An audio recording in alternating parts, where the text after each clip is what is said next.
So here we are with our image again, and let's take a look at the Renoise tab.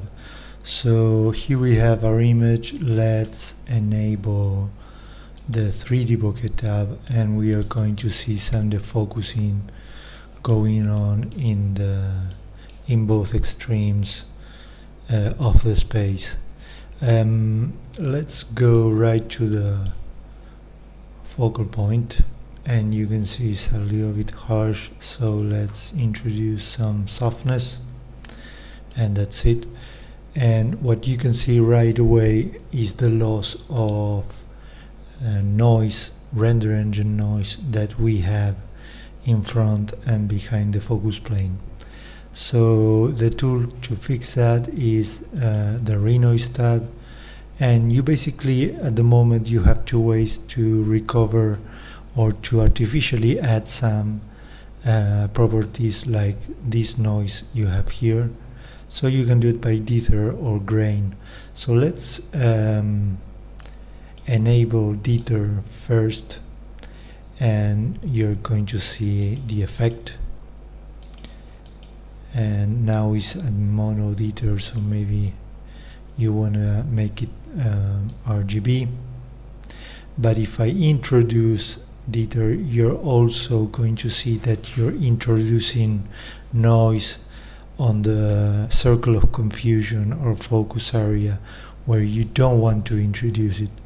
But the idea is that you kind of play with this until you kind of see it, and then below here you have the dither and grain matte controls, which control both grain and dither areas where you want to apply this. So the first one is the focus field mask width. So this one, if we go really high here, and if you remember, this is our circle of confusion, so is this area in focus here. So this is gonna open a gap in that area, right? And it's gonna keep that area where you don't want to apply new noise. It's gonna keep that area out.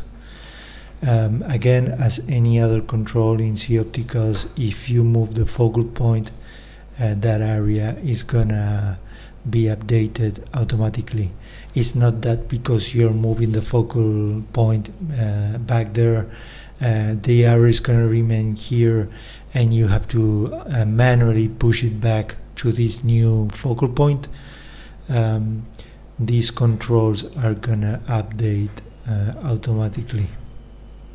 Okay, so let's turn this off and let's focus on the logo again, and let's wait for this to update. So that's it. So the focus area remains untouched. The circle of confusion keeps the original noise, but now you go to the Renoise tab, and you can use both dither or grain. You can even use them at the same time, but you're usually not going to do that. So again, you enable dither, you go very high value, so you can first kind of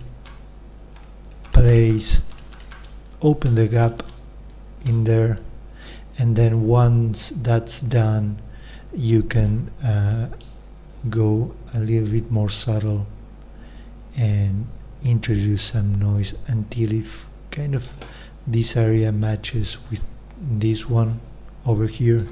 So we can go a little bit high. So yeah, I think that's pretty similar, and you can see kind of we are not quite there, but you don't want to go too in that you kind of duplicate the noise. So let's go a little bit in, and you have the focus field center. So if you want to recenter this, so let's go a high value here. So if you kind of want to fine tune where the center is, you can do that. You're usually not gonna need to do that, And then you have a fall off of the mask.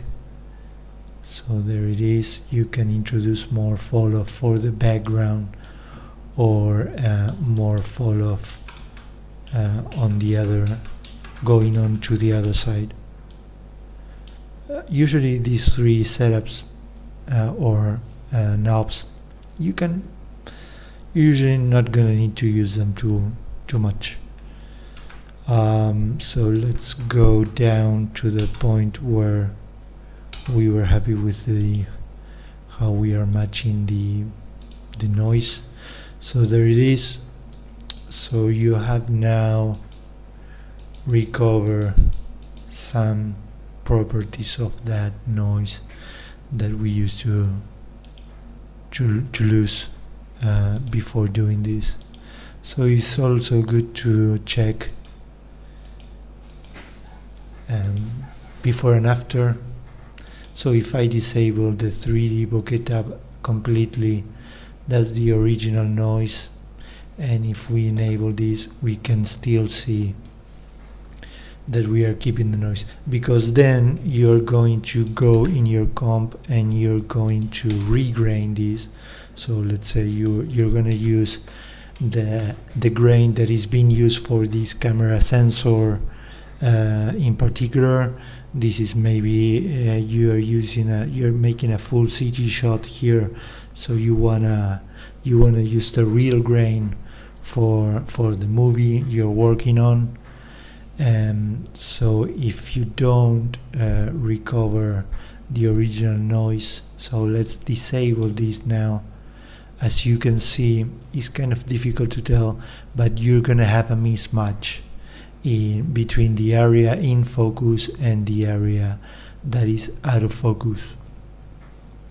So if I re-enable Dieter now, even with the grain that you are using for your project, the entire kind of sharpness quality and grain quality of the final render of your final comp, it kind of looks the same.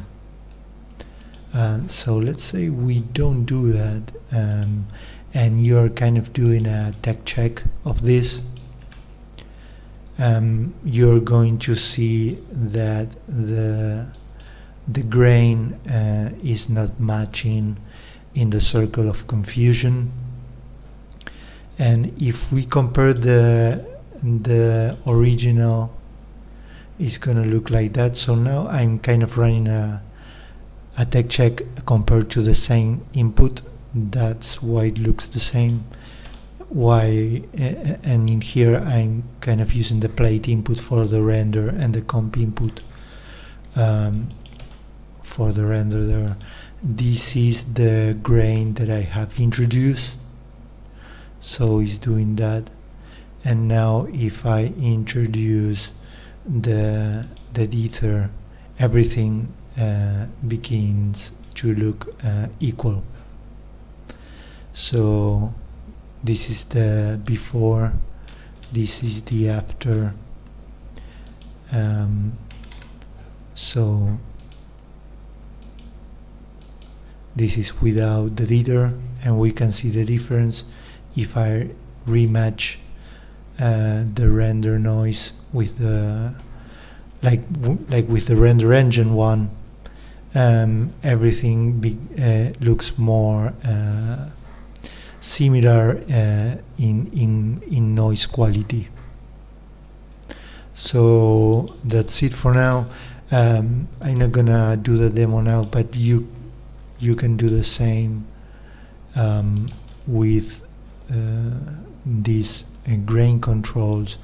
So you can do this, and maybe you want to use a smaller size, and you can increase the saturation if you want to make it RGB, and you have a black and minimum controls just like in any grain node.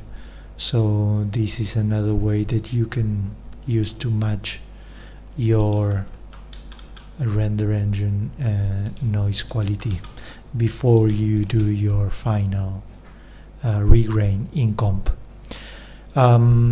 Another thing that we are going to see in the next video is how you also introduce noise not only to the parts that you have taken out of focus, but also the parts that you have applied motion vectors and astigmatism. So see you in the next video, and until next time.